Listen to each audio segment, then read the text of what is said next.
कोर्टे मंच अभिनेत्री निशा महाराणा आत्मसमर्पण अश्लील नृत्य परिवेषण अभियोग बलांगीर सदर थाना होइथिला मामला। अभिनेत्री निशा महाराणा बलांगीर एसडीजेएम कोर्टे हाजर होइछन्ते।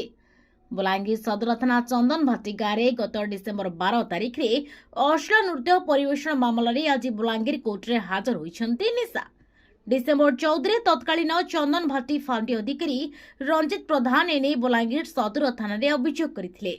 सदर पुलिस मामला रुजु करी तदंत आरंभ करिथिला। डिसेम्बर 15 रे यात्रा कमिटी सभापति और संपादकों गिरफ करी कोर्ट चालाण करिथिला। गिरफ्तारी भୟରେ निशा उच्च न्यायालय आगुआ जामिन पाई आवेदन करथिले।